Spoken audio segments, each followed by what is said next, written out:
Em nome do Pai, do Filho e do Espírito Santo. Amém.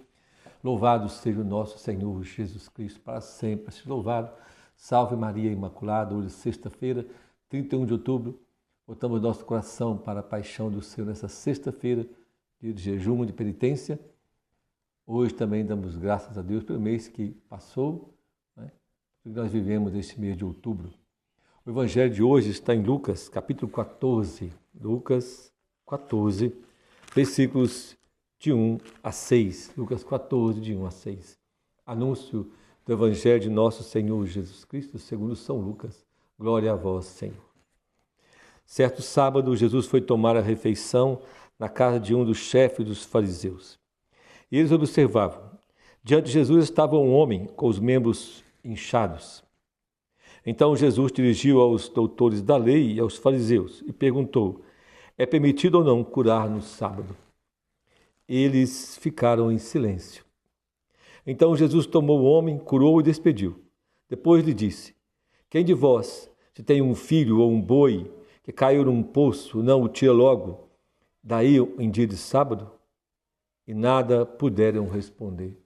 Palavra da salvação, glória a vós, Senhor. Meus irmãos, minhas irmãs, Jesus está num sábado, parece que existe uma armação ali, né? Porque o chefe dos fariseus convida Jesus então para uma refeição e lá está um homem doente e é dia de sábado. E então eles estão observando. Os fariseus, também tinha os doutores da lei, estavam ali observando para pegar em Jesus em alguma coisa, para ver se ele ia curar no dia de sábado. Lembramos, Jesus está subindo para Jerusalém, está indo para a sua paixão. E mesmo nesse caminhar, mesmo já pronto a paixão, mesmo Jesus depois de evangelizar tanto os fariseus, muitos fariseus, a maior parte deles, dos saduceus, dos doutores da lei, rejeitaram Jesus, não reconheceram Jesus e continuam então endurecidos. Veja bem, eles estão ali observando, não estão ali para aprender. O fariseu não convidou Jesus para ouvi-lo, para aprender com ele, para escutar, para refletir sobre aquilo que ele ensinava, não. Mas para o observar como quem está pronto para ver alguma falha, falar alguma coisa que não convinha, ou fazer ou falar alguma coisa que eles não concordavam, para poder ter com que acusar. O silêncio dos fariseus não era um silêncio de contemplação, de oração, de quem quer aprender. Não. É o silêncio de quem tem um coração endurecido, voltado para as suas próprias ideias, que não se dá por vencido. É o silêncio de alguém que escuta e está observando, mas está resistente, não quer aprender, não quer se curvar diante do outro, mas quer simplesmente ouvir para questionar ou para se opor, para denunciar, mas não para aprender, não para refletir sobre aquilo que Jesus está falando ou está ensinando. E Jesus até provoca uma reflexão, porque ele pergunta: no sábado, pode curar ou não? Ou seja, Jesus está despertando neles uma reflexão, mas também em nós. A palavra do Senhor que é viva e eficaz, a palavra do Senhor que é para agora também, para mim e para você. Quer também nos colocar numa atitude de reflexão, de contemplação, de meditação, de oração, para ter uma atitude de fé.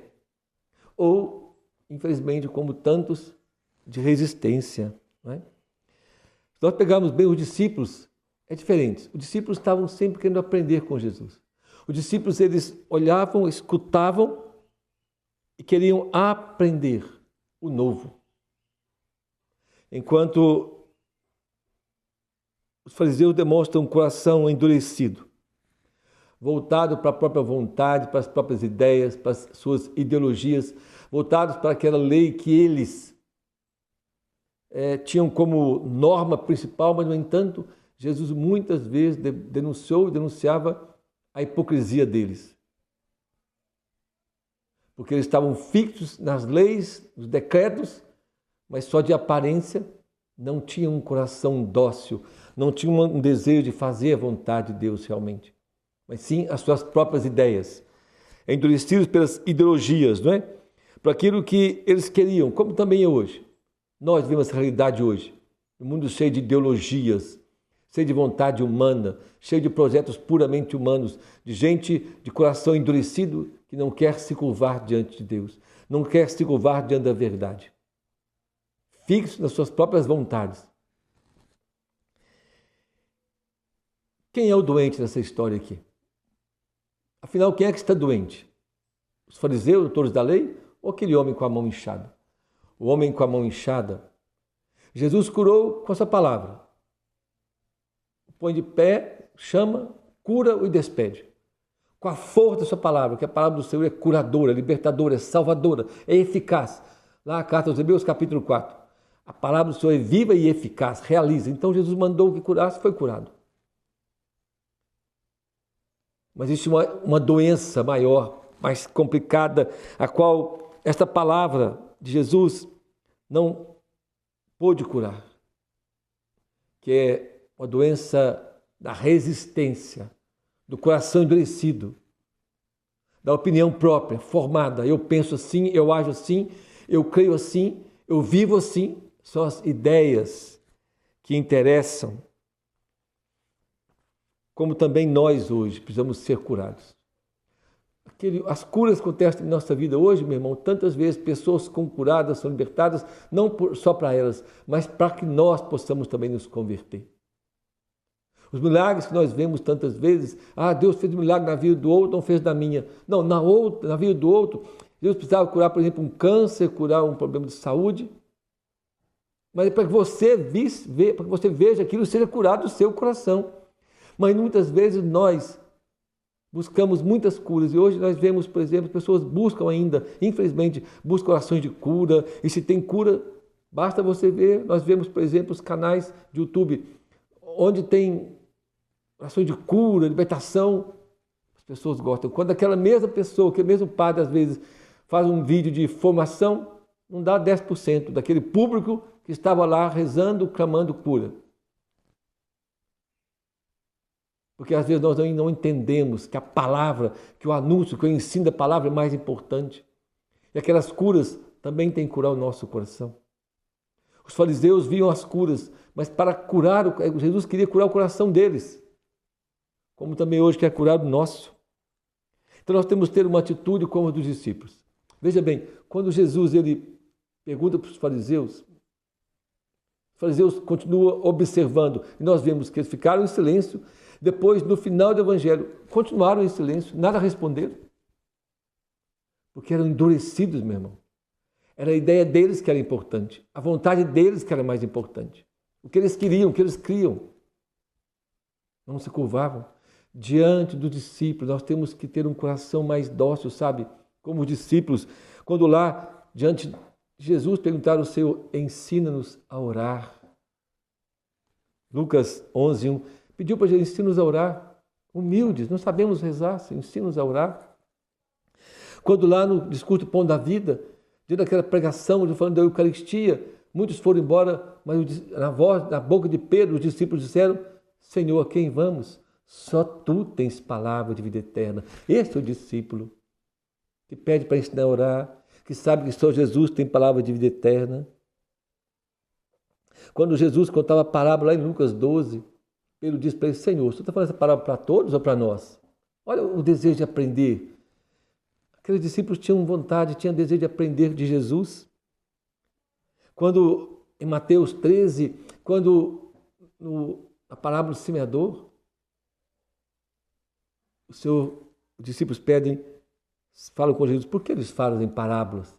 Veja bem, nas perguntas, na fala dos discípulos, sempre há um desejo de conhecer, de aprender. Por isso foram santos. Quando a palavra do joio, perguntaram para ele, Senhor, ensina-nos esta parábola. O que quer dizer que essa parábola? Lá em Lucas 13:36, explica-nos a parábola. Meu irmão, esse é o discípulo que deseja aprender de Jesus, que sabe que não sabe nada, que precisa aprender, que sabe que precisa mudar suas ideias, que precisa sempre aprender o novo. Ser aquele que Jesus disse que o discípulo formado tira do seu coração as coisas novas e velhas, sempre disposto a aprender. Não podemos, meu irmão, correr o risco de viver do nosso jeito. Não. Precisamos estar sempre abertos ao Senhor. Nossa, a sua palavra. Não podemos, temos que ter, o discípulo cristão, católico, precisa ter um coração sempre disposto ao novo que é Jesus, a palavra que é eficaz, que é viva. O que é vivo é dinâmico. O que é vivo está sempre nos questionando, falando, nos chamando a uma mudança. Sempre nós temos que mudar, sempre temos que, a exemplo da Virgem Maria, ao exemplo dos apóstolos, sempre buscar aprender com Jesus, como Maria Santíssima, que nos ensina a ouvir, a ver, contemplar e guardar no coração. Maria sempre tinha essa disposição, meu irmão. Então, o que o Senhor quer curar hoje, não é... Aquele dia não queria curar somente aquele homem hidrópico, mas curar os fariseus, doutores da lei. Hoje quer curar a mim e a você, de um coração endurecido, cabeça dura. Muitas vezes nós até queremos fazer coisas boas, mas o bom pode ser melhor com Jesus, precisa ser melhor com Jesus. Aquilo que eu penso é bom, mas às vezes não está sendo bom conforme Jesus quer. Eu preciso aprender isso, exercitar na minha vida. E eu, a começar de mim, eu preciso. No meu serviço, no trabalho, no casamento, com os filhos. Ah, mas eu faço isso tem 30 anos, 50 anos. Mas agora o Senhor quer que faça diferente. Essa docilidade nós precisamos ter para curar o nosso coração das nossas ideias erradas. Fazer como Samuel. Desculpe. 1 Samuel 3,10. Fala, Senhor, teu servo escuta. Essa disposição temos que ter. Fala, teu servo escuta. Fala no meu casamento, Senhor. Vivi até hoje, preciso mudar. Fala no meu trabalho. Fala com relação ao meu relacionamento com as pessoas. Fala-me, Senhor, porque eu quero escutar a igreja. Lembra? O Senhor disse para nós, aos discípulos, a respeito dos discípulos da igreja, quem vos ouve, a mim ouve. Ouvir a igreja, ouvir o ensinamento da igreja, parar de ouvir esse mundo. Nós, às vezes, vivemos como católicos, ouvindo o mundo, que fala de trabalho, de poder, de ter, de tantas coisas. Muitas coisas estão até boas, mas precisa ser melhor, santo e justo, quando nós ouvimos o Senhor, ouvir a igreja. Peçamos nesse dia de hoje que essa cura possa acontecer no nosso coração. Libertar nossas ideias, nossas ideologias, nosso querer, nosso eu sei, eu faço, eu penso, é como eu quero. Não. Cura o nosso coração, Senhor. Cura o nosso coração, Senhor, para que nós possamos ser dóceis à sua palavra. Querer aprender contigo, fazer contigo, Senhor. Que o Senhor possa ser a nossa verdade, porque Tu és a verdade, Senhor. Dá-me crer na sua palavra e que ela seja eficaz na minha vida. Peçamos essa graça ao Senhor, meu irmão. Peçamos a Nossa Senhora que interceda por nós, que exemplo dela sejamos nós também discípulos, dispostos a aprender com o Senhor, dispostos a ouvir a sua palavra, dispostos a crermos, dispostos a obedecer. Que a Virgem Maria interceda por nós, para que nós possamos alcançar essa graça da cura do nosso coração, quebrar nossas resistências para aprendermos com o Senhor. O Senhor nos abençoe e nos guarde. Em nome do Pai, do Filho e do Espírito Santo. Amém. Louvado seja o nosso Senhor Jesus Cristo, para sempre seja louvado. Salve Maria Imaculada.